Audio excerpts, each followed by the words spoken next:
palavra do Senhor, pregação da palavra do Senhor. Pastor Robert, no domingo passado, começou a falar sobre um tema relacionado à reforma protestante. Esse mês de outubro, dia 31 de outubro, celebramos o dia da reforma protestante. E iremos fazer uma série de mensagens sobre os 5 pilares que regem a reforma protestante. Somente a graça, o pastor Robert ministrou na semana passada. Somente a Escritura, iremos ver hoje. Tá? E ainda tenho somente a fé, somente Cristo e somente a Deus a glória. Amém? Convido você a abrir sua Bíblia no livro de Esdras. Na medida que você for encontrando, vá se colocando de pé. Esdras capítulo 7, verso 10.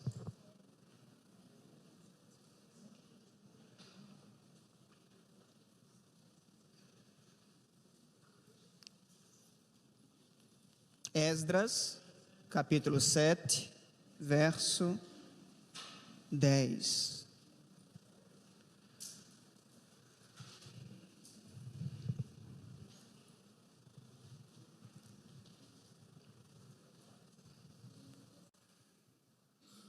Encontraram? Amém.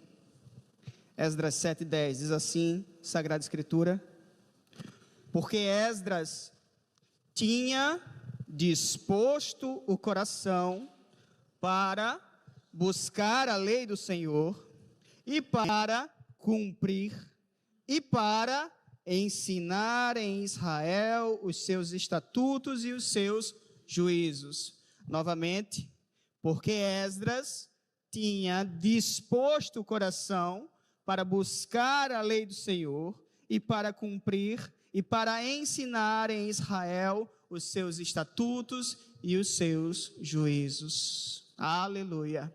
Curve sua cabeça, oremos ao Senhor. Santo Deus, Pai, oh Deus, obrigado por tua santa palavra, Senhor Deus.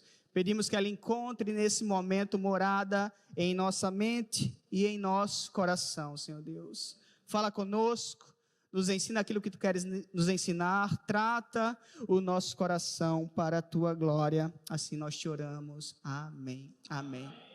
Pode sentar. Pode sentar.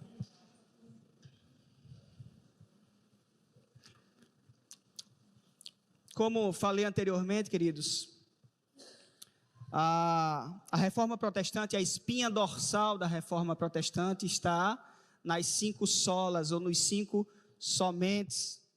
Esse termo sola vem do latim, é um termo cunhado no século XX para resumir a proposta da reforma protestante. Então a gente tem somente a graça, somente a Escritura, somente Cristo, somente a fé e somente a Deus a glória. Mas antes da gente entrar no texto bíblico, me permita fazer um panorama geral, histórico. A proposta de hoje não é uma aula de história, mas nem todo mundo conhece a história. Então a gente vai fazer um panorama geral para que você possa entender daquilo, para que todos, na verdade, possam entender daquilo que a gente está tratando. Amém? Então, a reforma protestante, ela teve seu início quando um monge augustiniano chamado Martinho Lutero decidiu confrontar a igreja, o magistério da igreja católica apostólica romana, fixando na porta da catedral do castelo de Wittenberg, na Alemanha, 95 teses contrárias a procedimentos adotados pela igreja católica da época.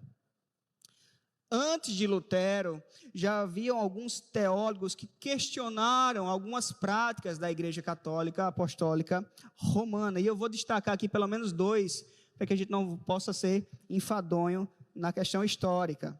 O primeiro que eu quero destacar é John Wycliffe, teólogo inglês. 200 anos antes de Martinho Lutero, ele tinha uma ideia na mente. A Bíblia, a palavra de Deus, tem que estar na língua do povo. Então ele tinha essa ideia. A Bíblia estava escrita em latim, pouquíssimas pessoas tinham acesso à palavra de Deus, não existia a prensa, então era manuscrita, era um livro caríssimo, muitas vezes acorrentado para que não fosse furtado. As missas e as pregações eram feitas em latim. Então, a ideia de John Wycliffe é, olha, a Bíblia, ela tem que estar no inglês. Ele era inglês, então a Bíblia tem que estar no nosso idioma, no idioma do povo, para que o povo entenda do que a palavra de Deus quer tratar. Somando a isso, a gente ainda tinha um alto índice de analfabetismo. Então, as pessoas realmente nunca tinham lido, ou sequer, a maioria das pessoas, ou sequer tinha visto uma Bíblia, quanto mais lido. Tá? Então, o Wycliffe ele faz uma tradução para o inglês. Ele, com o tempo, é uma tradução muito básica.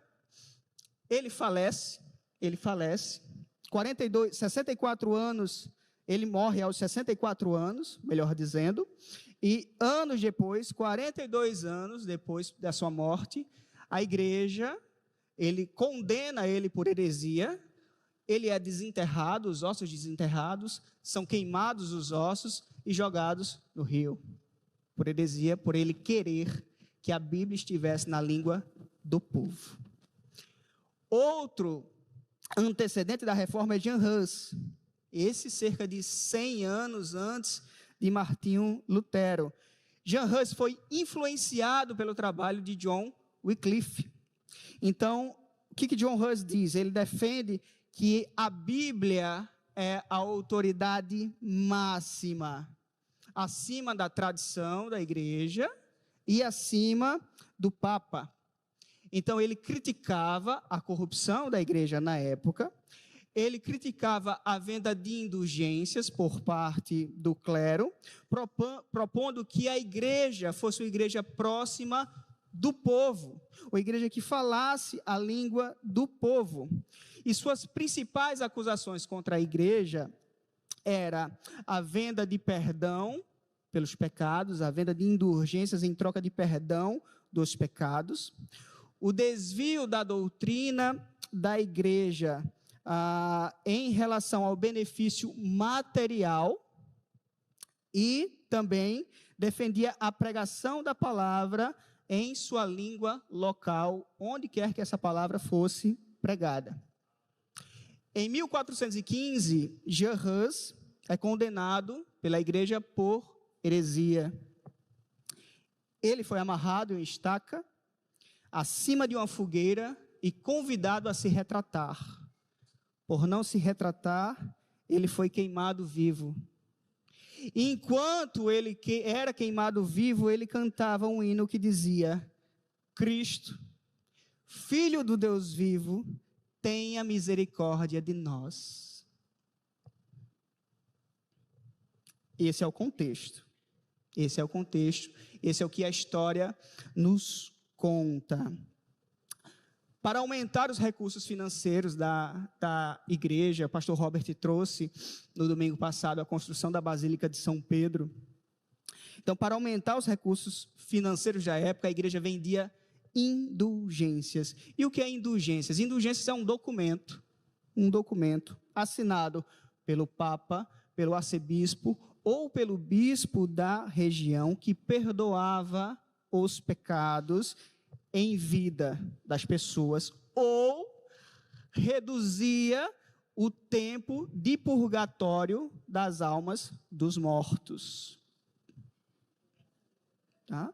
Purgatório é o suposto lugar que a alma daqueles que não estavam perfeitamente purificados pelos pecados e, por consequência disso, não poderiam estar no céu.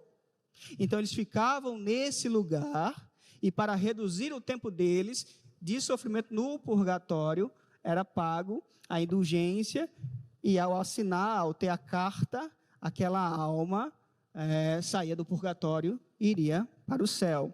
A gente tem uma frase de Tetzel, que é o responsável por fazer a cobrança das indulgências na Igreja Católica Romana, o o responsável na época para fazer esse trabalho, e ele diz assim: ao tilintar de uma moeda, uma alma sai do purgatório. Então essa era a ideia.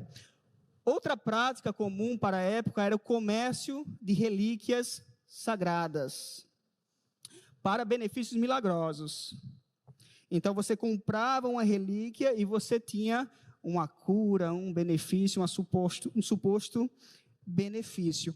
Um dos maiores colecionadores de relíquias sagradas é um homem chamado Frederico o Sábio, ou Frederico III. Tem um professor de história ali atrás, ó, já aprovando. Estou certo? Corrija se eu estiver errado, professor. O João Judigletes, professor de história. Então, Frederico III, e guardem esse nome, tá? Qual é o nome? Frederico III. Guardem esse nome, que ele vai ser importante lá na frente. Então, ele é um dos maiores colecionadores de relíquias sagradas.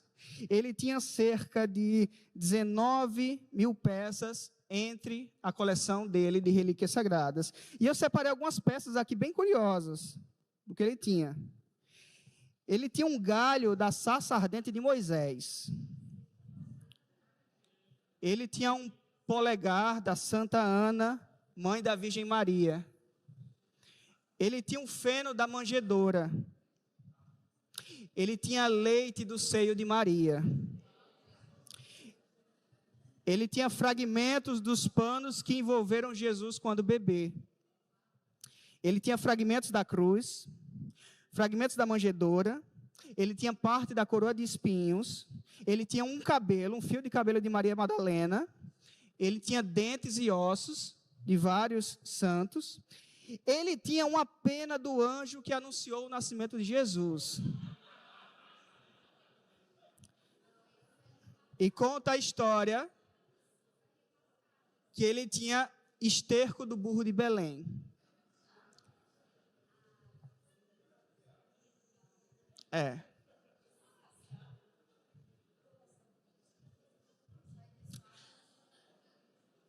Também era comum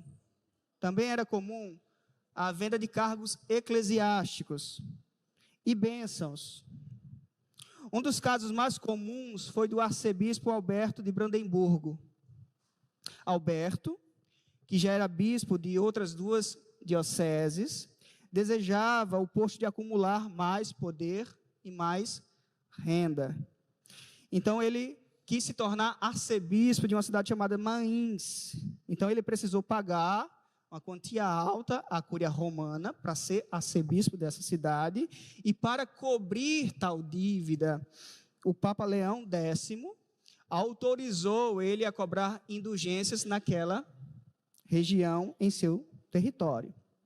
Então a Igreja Católica, nessa época, ela estava dentro desse contexto, uma profunda crise de credibilidade, corrupção do clero, acúmulo de riqueza e de poder por parte da igreja, disputas políticas e venda de indulgências.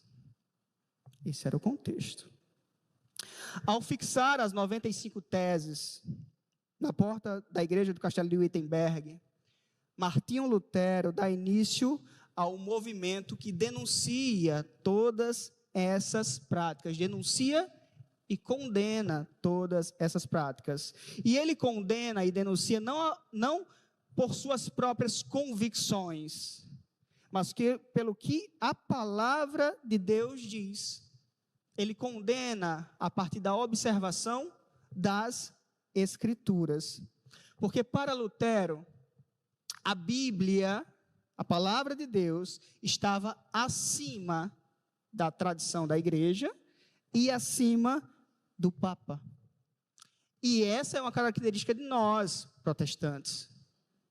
Somente a Bíblia. Ela é suficiente, ela é eficaz e ela é imutável. Ela é completa. Ela é completa. Para nós evangélicos, conhecemos como protestantes, a Bíblia determina como devemos caminhar, como devemos proceder, e ela está acima de nossas tradições, dos nossos concílios, dos nossos líderes religiosos. A palavra de Deus está acima dos sonhos, das revelações, até dos anjos, ou de qualquer outro elemento. Amém?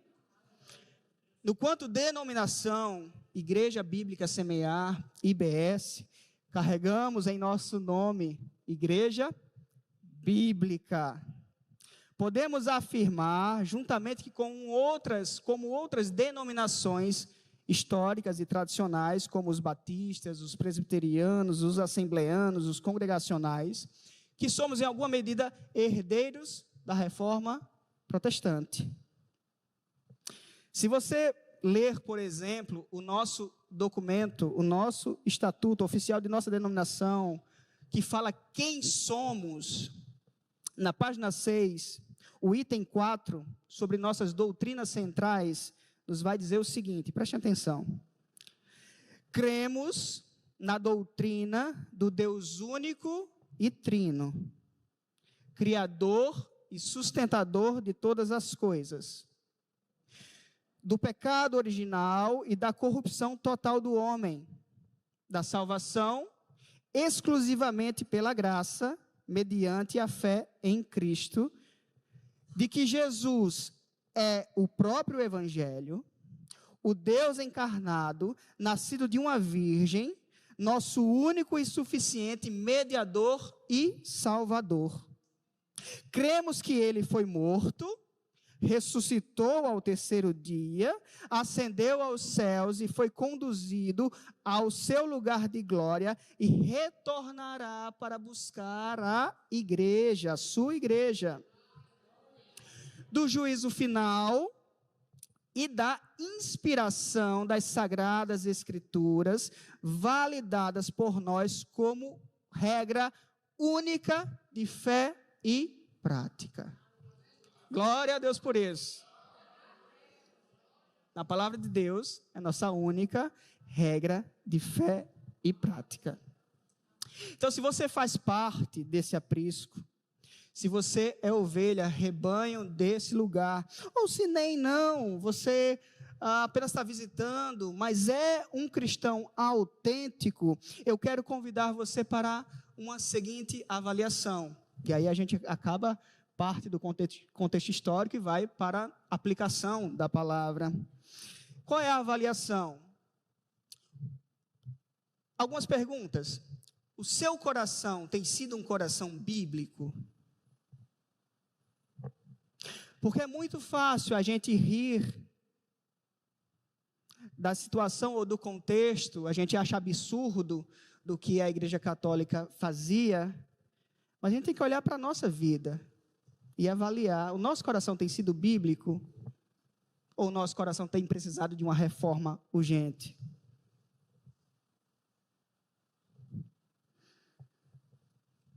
A palavra de Deus, ela tem guiado os teus procedimentos? A palavra de Deus realmente tem guiado a tua vida?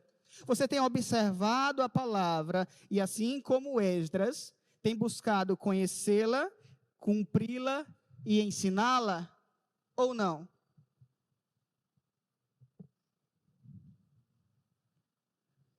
A tradição, a cultura e os elementos desse mundo têm tomado conta do teu coração a ponto de você não considerar a palavra de Deus para considerar a cultura, as vozes desse mundo, ou o que lhe dizem sobre Deus, sobre vida, sobre igreja, sobre como viver em sociedade? Qual tem sido o teu procedimento? Porque olha, se você tem vivido a parte da palavra de Deus, eu digo a você, aviso com muito carinho e cuidado que você precisa ser reformado. Que seu coração precisa ser reformado. E essa reforma começa pela observância da palavra de Deus. Está com sua Bíblia aberta ainda em Esdras? Mantenha ela aí aberta. São 3 verbos que Esdras nos apresenta. Esdras 7:10. Porque Esdras tinha disposto o coração para buscar a lei do Senhor, para cumprir e para ensinar em Israel os seus estatutos e os seus juízos. Buscar, aprender, cumprir e ensinar. 3 verbos. Contexto de Esdras. Esdras era um sacerdote, escriba, um copista da lei do Senhor. Ele copiava a lei do Senhor. E foi ele quem liderou o povo judeu após o exílio babilônico para Jerusalém. Foi ele que estruturou o povo, convidou o povo a voltar para as Escrituras. E Esdras teve esse papel fundamental na restauração espiritual do povo de Israel, na renovação da aliança do povo com Deus, ao ensinar o povo, a incentivar o povo, não só em aprender a palavra de Deus, como cumprir a palavra de Deus, para poder ensinar a palavra de Deus. Mas para que esse renovo no povo acontecesse, Esdras primeiro teve que aplicar ao seu coração.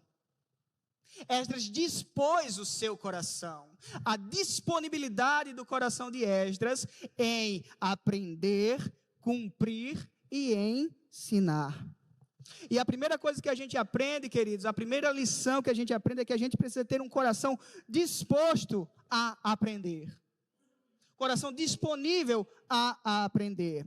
O motivo de tantas doutrinas estranhas, esquisitas, em parte se deve a corações que não estão dispostos a aprender da palavra de Deus. A falta, seja por falta de interesse em aprender, não, isso aí fica para o pastor, isso aí fica para o missionário, isso aí fica para o diácono, ou pelo lado contrário, por soberba. Não, eu já sou crente há 10 anos, 20 anos, 30 anos, eu já conheço tudo de Bíblia, não preciso aprender nada. Em ambos os lados há erros. Em ambos os lados há um equívoco, e esse equívoco pode ser fatal. Pode levar por caminhos perigosos, você não considerar o que a palavra de Deus diz sobre você e sobre a realidade espiritual no qual você vive. Porque, queridos, a gente dá risada do que acontecia na época da reforma, a gente acha engraçado, o cara lá tem lá a relíquia da pena do anjo, de fato, mas a realidade de muitos cristãos, a realidade é de Bíblias fechadas, Bíblias empoeiradas. A realidade é que pessoas sem tempo para considerar aquilo que Deus diz sobre os mais variados assuntos. Pessoas até que mantêm as suas Bíblias como tradição, abertas em algum salmo em cima do móvel. Já viram isso? Eu vi muito. Mas como tradição. Pessoas que carregam a Bíblia para cima e para baixo, no carro, dentro de uma bolsa, como uma espécie de amuleto de proteção.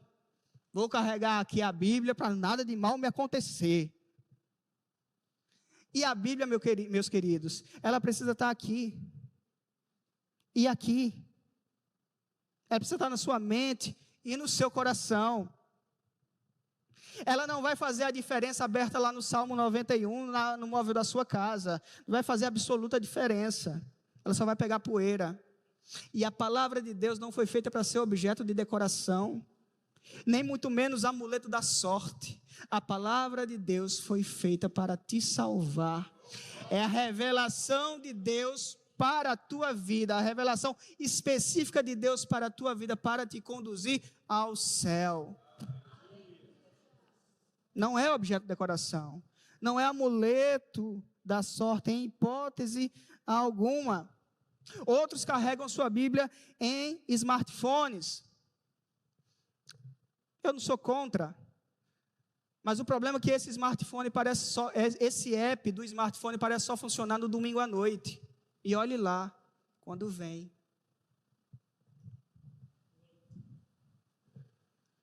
Pessoas que não fazem questão de faltar à escola bíblica. Pessoas que não estudam bíblico. Poxa, de novo, reunião dos homens. Não preciso não. De novo, reunião das mulheres, falar a mesma coisa. Eu já sei de tudo. Isso é pecado, queridos. Soberba também é pecado. A gente precisa ter o coração humilde. A palavra de Deus nos diz que ela se renova a cada dia. E a cada dia você pode fazer uma leitura hoje de um texto, amanhã novamente o mesmo texto. E Deus tem suas multiformas de falar ao nosso coração. Salmo 119, 105. Se você quiser abrir, abra, não precisa, mas se você estiver anotando. Lâmpada para os meus pés e luz para o meu caminho é a tua palavra, diz o salmista. Lâmpada para os meus pés, a palavra de Deus é a luz que guia os nossos passos imediatos, nos ajudando a evitar tropeçar no dia a dia. Ela é a lâmpada para os nossos pés.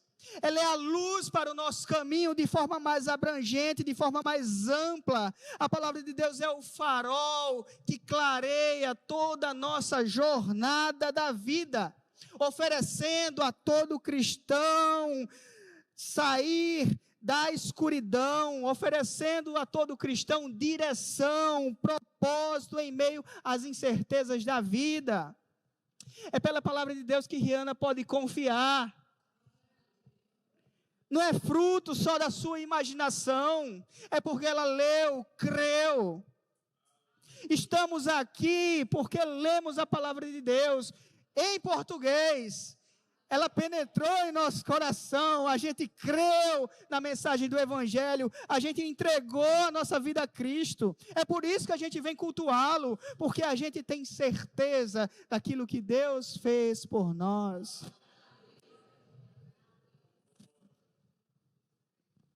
Juntas, lâmpada e luz fornecem para a gente orientação necessária para a gente viver nessa vida de forma segura e correta, agradando a Deus. Podendo pisar firmemente na rocha que é Cristo, sabendo da sua obra, conhecendo, provando dia a dia e dizendo: Senhor, Tu és fiel, a Tua palavra me ajuda a crer, a Tua palavra enche meu coração de fé, e eu caminho na jornada dessa vida, aguardando, ou que o Senhor me leve, ou que o Senhor volte para eu habitar contigo eternamente, pela palavra de Deus que nos é revelada, queridos. A falta de disponibilidade em conhecer a Bíblia, o fato de muitos cristãos não considerarem como lâmpada e como luz, favorece a mercenários da fé, favorece a homens e mulheres que prometem o que Deus não prometeu, que falam e afirmam o que a palavra não afirma, que advogam um falso evangelho. É porque cristãos que não buscam conhecimento bíblico, é por isso que colocam um copo d'água na frente da TV à espera de um milagre. Que depois de uma oração forte, aquele copo de água vai se transformar em algo milagroso, que vai abençoar a minha vida. A palavra de Deus não diz isso, queridos. É pela falta de conhecimento bíblico que se compra um sabonete milagroso, uma rosa ungida. É por falta de conhecimento bíblico, queridos, que muitas pessoas compram óleo de soja engarrafado em fundo de quintal, acreditando ser azeite puro de Israel, que eu vou ungir, vai acontecer um milagre, uma mudança na minha vida. Não, queridos. A palavra de Deus não diz isso. É pela falta de conhecimento bíblico que um pastor liberal, da noite para o dia, arrasta milhões e milhões de seguidores, fazem shows com suas plateias imensas, dizendo que você é o ponto fraco de Deus. É por falta de conhecimento bíblico que o pastor progressista olha para a Bíblia e diz: ela precisa ser atualizada para caber na nossa geração. É um livro antigo, ultrapassado. E juntamente com esses dois surgem as mais diversas aberrações. é o pastor inclusivo, é o pastor mirim, é a pastora do Pix, é a pastora do iPhone. E a cada dia a gente olha estarrecido e diz, meu Deus, o que está acontecendo? O povo não, a Bíblia está em português, o povo não está vendo, não está observando. Fato, não está lendo. É por falta de conhecimento bíblico que alguns têm buscado congregar em igrejas, não pelo que é pregado, nem pelo que é dito em seus púlpitos, mas pela estética plástica do culto, pela arquitetura moderna, pela paleta de cores, pelas luzes artificiais. Púlpitos que não tratam de arrependimento, de salvação.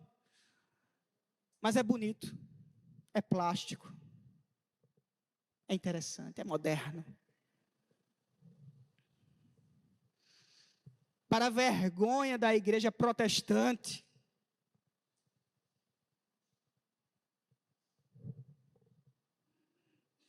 essa semana eu vi uma igreja que para você entrar, você precisa estar nas cores da igreja, nas cores da paleta de cores. Bege, preto e branco. Você vier com roupa de outra cor, você não entra. Onde iremos parar, queridos?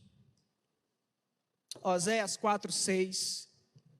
O meu povo está sendo destruído porque lhe falta o conhecimento. O conhecimento. Meus irmãos, a palavra de Deus é nossa âncora. É nossa segurança. Em um mundo cheio de opiniões, de interpretações, de vozes conflitantes, a Bíblia Sagrada é nossa única fonte verdadeira e absoluta. Imutável. Está acima de qualquer tradição, está acima de qualquer experiência pessoal, está acima de qualquer cultura. É uma responsabilidade imensa subir aqui e pregar. Porque todos vocês têm uma Bíblia, todos vocês têm inteligência, são capazes de ler e interpretar.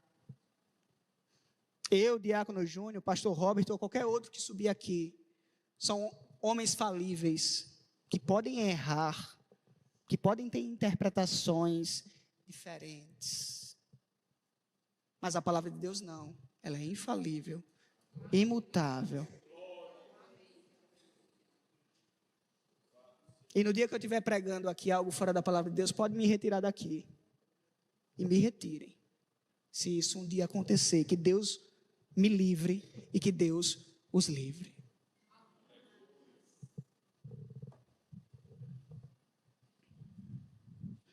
Essa semana eu fui comprar uma Bíblia.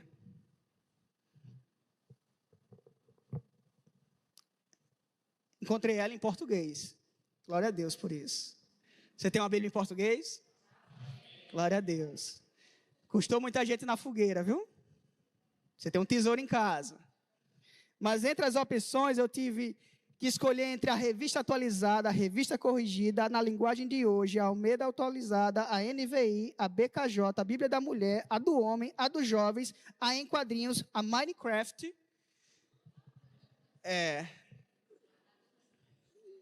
Benjamin gostou da Minecraft. São várias opções.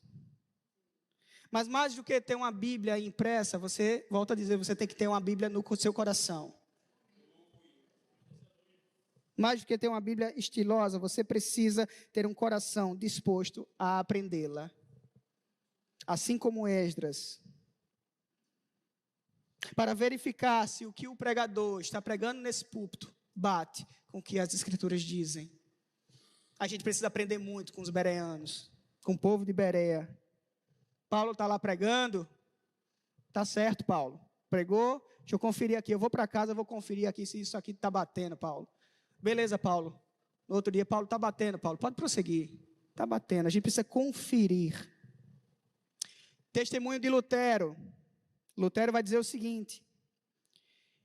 Eu tinha 20 anos de idade e nunca havia visto uma Bíblia.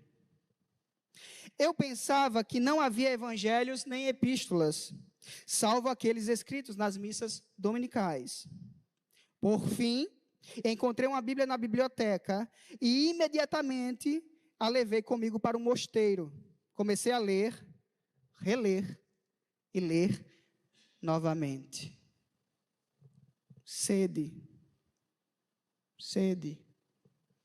A Bíblia que você tem nas mãos aí em português, no comecinho dela vai ter algo assim. João Ferreira de Almeida.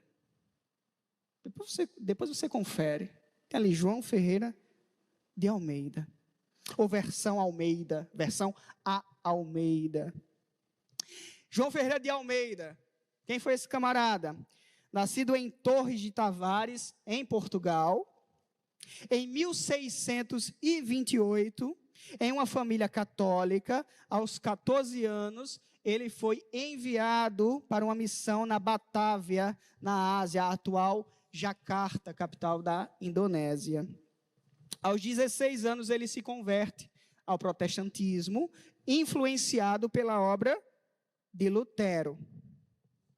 E percebendo a falta de uma Bíblia no seu idioma, em português, aos 17 anos, ele conclui a tradução do Novo Testamento. O que você estava fazendo com 17 anos? Vamos lá. Vamos lá. O que você estava fazendo com 17 anos? É misericórdia mesmo. Você tem que olhar para a sua vida e dizer misericórdia, eu não tenho sede da palavra. Porque se um moleque de 17 anos está traduzindo todo o Novo Testamento para a sua língua, meu Deus, quanto distante a gente está. Misericórdia, Senhor. Misericórdia. Percebe a sede desses homens pela palavra?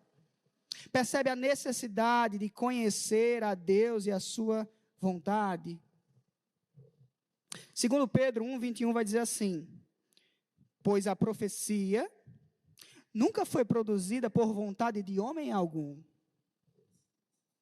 mas homens santos de Deus falaram, inspirados pelo Espírito Santo. Segundo Pedro 1:21. A Escritura Sagrada, queridos, não é fonte de sabedoria humana. Não é. Esse compêndio de 66 livros foi escrito em um período de 1.600 anos. Por 40 escritores diferentes e um só autor. Deus. Isso confere a natureza desse livro, uma natureza diferente de qualquer outro livro que você possa ler. É o único livro que você lê e o autor está do seu lado, ou dentro de você, habitando em você. Queridos, como é que você está? Ocupado demais para ler a Bíblia? Está ocupado demais para ler a Bíblia? Você precisa de uma reforma. Ocupado demais para saber a vontade de Deus para a tua vida? Você precisa de uma reforma. Mateus 4:4. Mantenha a sua Bíblia em Esdras, mas abra lá em Mateus 4:4.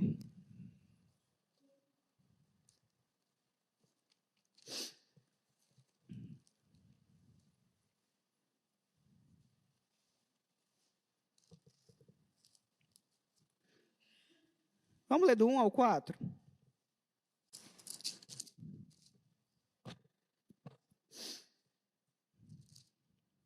A seguir foi levado Jesus pelo Espírito ao deserto para ser tentado pelo diabo. E depois de jejuar 40 dias e 40 noites teve fome. Então o tentador, aproximando-lhe, lhe disse: se és filho de Deus, manda que essas pedras se transformem em pães. Jesus lhe respondeu. O que foi que Jesus respondeu? Está escrito: não só de pão viverá o homem, mas de toda palavra que procede da boca de Deus. Aleluia!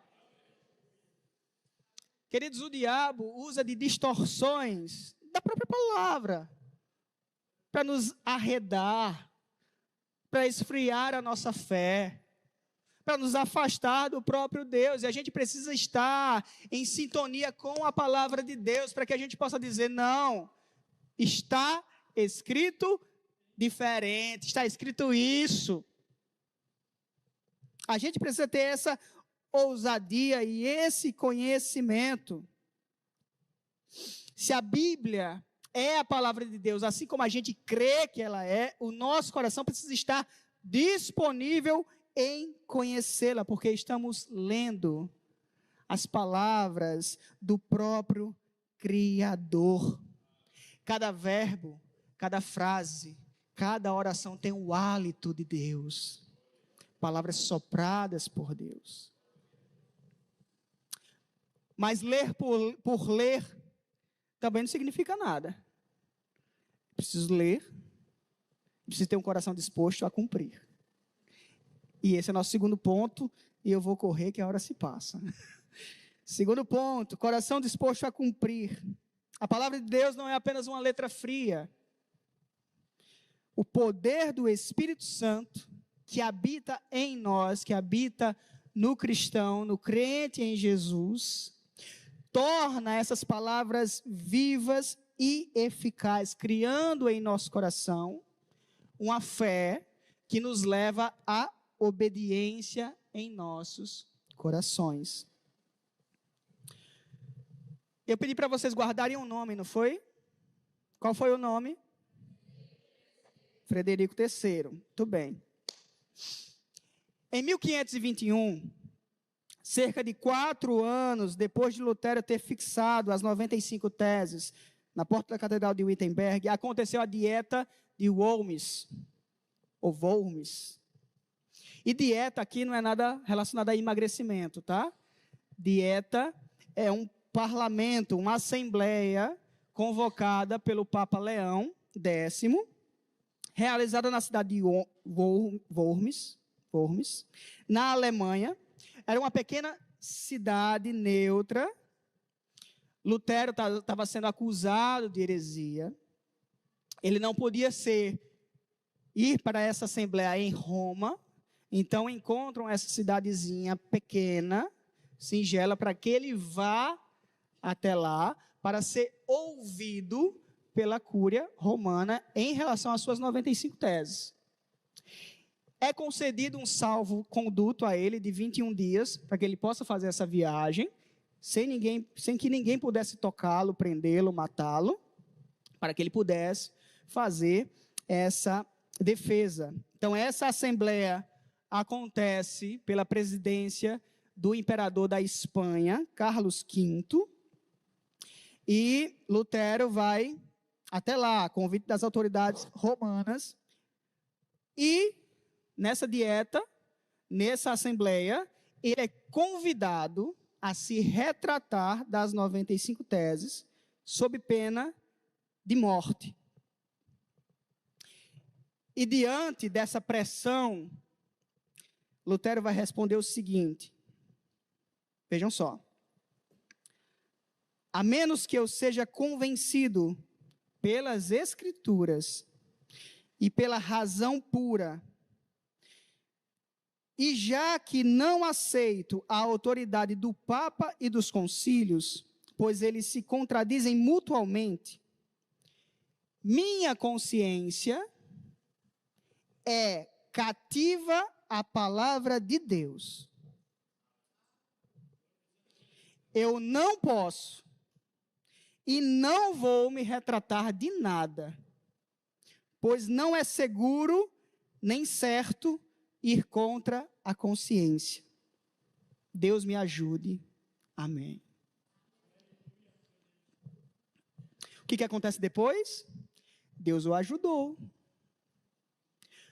Lutero sai da Assembleia com a sentença de morte, com o alvo colado nas costas, né? Porque se ele não se retratasse, iria ser capturado, morto. Então ele sai, mas ele diz que Deus me ajude. Então Frederico III, aquele que possuía as relíquias, ele é o príncipe dessa cidade. Ele é o príncipe de Worms. Ele é o governador daquela cidade. E ele está convencido que Lutero está correto em suas teses. Então, o que ele faz? Ele bola um plano. Quando Lutero sai da Assembleia, ele sequestra Lutero, sequestra ele, leva até o castelo de Wartburg, dá um codinome a ele chamado Cavaleiro Jorge, e não me pergunte por que ele escolheu esse codinome, mas ele é o Cavaleiro Jorge.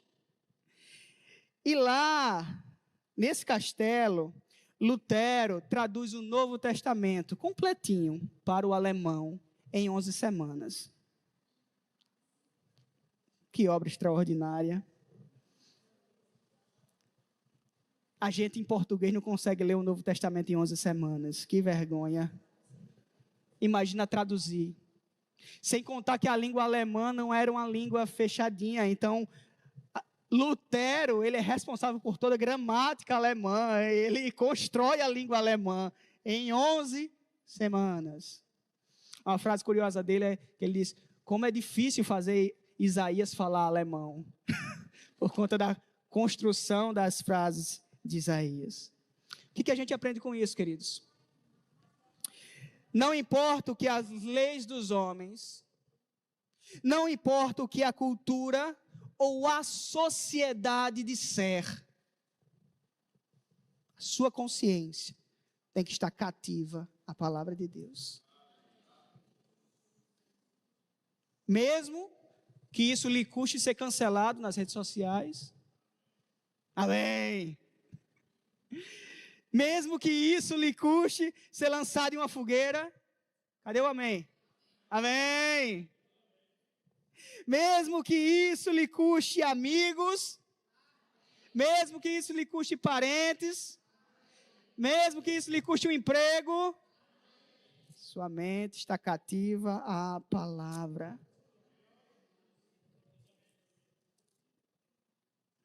Hebreus 4:12, porque a palavra de Deus é viva e eficaz, e mais penetrante do que qualquer espada de 2 gumes, e penetra até a divisão da alma e do espírito, das juntas e medulas, e é apta para discernir pensamentos e intenções do coração. Para o protestante, meus irmãos, não existe espaço para o eu acho. Para o protestante é somente assim diz o Senhor. Assim diz a palavra, independente do tema. Casamento, assim diz o Senhor. Divórcio, assim diz o Senhor. Maledicência, só Vera. Assim diz o Senhor. Fofoca, fornicação, inimizades, aborto, união homoafetiva, adultério, roubo, ganância, avareza, inveja, idolatria. Assim diz o Senhor. Mesmo que isso lhe custe privilégios, conforto, prazeres. Assim diz o Senhor. Assim diz o Senhor. Mantenha a sua consciência cativa à palavra de Deus. Mantenha a sua consciência. A Bíblia não é um livro de conhecimentos informativos, nem aleatórios, mas tem um propósito prático em nossas vidas. Ela que nos instrui sobre quem Deus é e sobre quem nós somos e qual o plano perfeito de Deus para as nossas vidas. É a palavra de Deus que revela que Deus, em amor, decidiu enviar seu Filho, Cristo Jesus, o Verbo vivo, encarnado em nosso meio. É pela palavra que sabemos que esse Verbo virou gente, habitou entre nós, se entregou na cruz do Calvário em nosso favor, que morreu pelos nossos pecados e ao terceiro dia ressuscitou e virá buscar o seu povo. É através da Bíblia que sabemos que Deus cura, que Deus salva, que Deus liberta. É ela, é a palavra que confronta os nossos erros, os nossos desvios, os nossos pensamentos, as nossas ideias distorcidas. É a palavra que nos coloca no prumo, na retidão. E com a ajuda do Espírito Santo, a palavra nos habilita a viver uma vida que agrada a Deus, que louva a Deus, moldando o nosso caráter, o nosso comportamento e as nossas atitudes. E a gente vai para o nosso terceiro e último ponto, vou ser bem breve agora. 2 Timóteo 3, 16, 17, diz assim: toda a Escritura é inspirada por Deus e útil para o ensino, para a repreensão, para a correção, para a educação na justiça, a fim de que o homem de Deus seja perfeito e perfeitamente habilitado para toda obra, toda boa obra. A Bíblia não apenas nos fornece a verdade, mas ela nos transforma e capacita para viver nessa verdade. Coração de Esdras, disposto a aprender, disposto a cumprir, e agora disposto a ensinar. Conhecer e praticar tem um propósito, e não é para você arrotar conhecimento. Poxa, conheço a Bíblia de ponta a ponta. Arrotar conhecimento com arrogância, ou com religiosidade, se achando melhor do que os outros. Você é tão pecador quanto qualquer um. Tão pecador quanto qualquer um. O aprendizado e a aplicação das Escrituras não são um fim em si mesmos. Eu aprendo para quê? Eu cumpro para quê? Você que foi chamado como cristão, a palavra de Deus foi revelada, você foi salvo, amém? Você está cumprindo a palavra de Deus, entre trancos e barrancos, mas está ali cumprindo, né? Pedindo a Deus misericórdia, graça para viver todos os dias, mas agora você foi convidado a ensinar, a levar a mensagem do Evangelho adiante para que outros conheçam esse Deus e sejam salvos também pela palavra revelada. A palavra nos serve para sermos aperfeiçoados, tendo nossos corações e pensamentos transformados pelo poder do Evangelho e dando testemunho do que Cristo fez em nossas vidas, para que outros possam olhar para a gente e dizer: poxa vida, como o seu proceder é diferente, como você tem um testemunho de vida, eu quero conhecer mais desse seu Deus. E aí você tem prova da sua fé, porque você conhece a palavra e você ensina com ousadia, você ensina habilitado pelo Espírito Santo, você ensina confiantemente as verdades de Deus para aquela vida. Conhecer, cumprir, ensinar. Concluindo, meus irmãos, somente a Escritura é um desafio. Pode custar muito caro a você, mas é essencial. A autoridade da Bíblia está acima das nossas tendências culturais, está acima da religiosidade vazia, está acima das experiências subjetivas que fogem da palavra de Deus. Ter a Bíblia como autoridade máxima na sua vida, para muitos é coisa de fanático. Lá vai o crente carregando a Bíblia, o desodorante dele. Já ouviram falar disso? Já? Isso é para os mais antigos, né? Porque eu acho que as pessoas não carregam mais a Bíblia debaixo do braço, né? Dentro de uma bolsa, isso que tal. Mas os mais antigos diziam isso. Lá vai o crente com seu desodorante.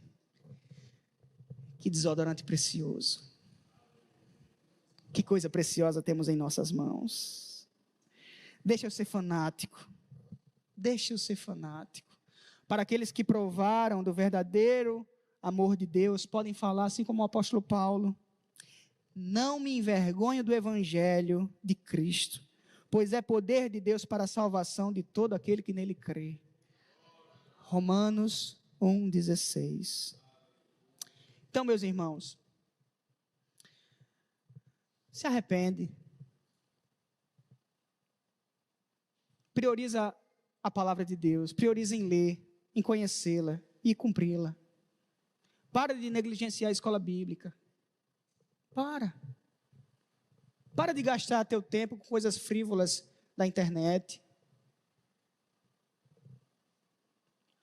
Peça perdão a Deus por sua ignorância e pelo seu desprezo à palavra. Enquanto o cara de 17 anos está traduzindo a Bíblia para o português, em 1628, sem recursos, a gente está cheio de recursos e a gente tem dificuldade de encontrar Esdras na Bíblia. É ou não é? É, meus irmãos. A gente ri, mas é uma tristeza. A gente tem que bater na testa, como disse o pastor Robert, se arrepender do nosso caminho, e que bom que existe a graça, como foi ministrado para a gente na semana passada, que nos habilita a recomeçar. Então organiza teu tempo, meu irmão. Acorda. Você é protestante. Ou que raio de protestante é você? Você é protestante. Eleja suas prioridades. Organize seu tempo. O que você faz entre meia-noite e 6 horas da manhã? Tenha um coração disposto a aprender. Tenha um coração disposto a cumprir. E um coração disposto a ensinar. Eu vou terminar aqui com um versículo que finalizamos a escola bíblica hoje pela manhã. Lembram qual foi? Não? Um de cada vez, por favor. Não? Hã? João 17, 17. Que diz o quê? Abra aí. Abra aí. Evangelho de João, capítulo 17, 17.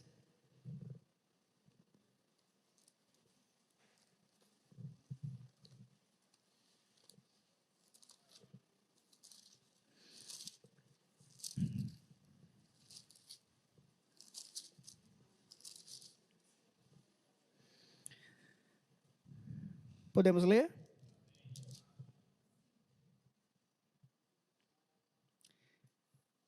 Vamos ler todos juntos. 1, 2, 3. Santifica-os na verdade. A tua palavra é a verdade. Aleluia.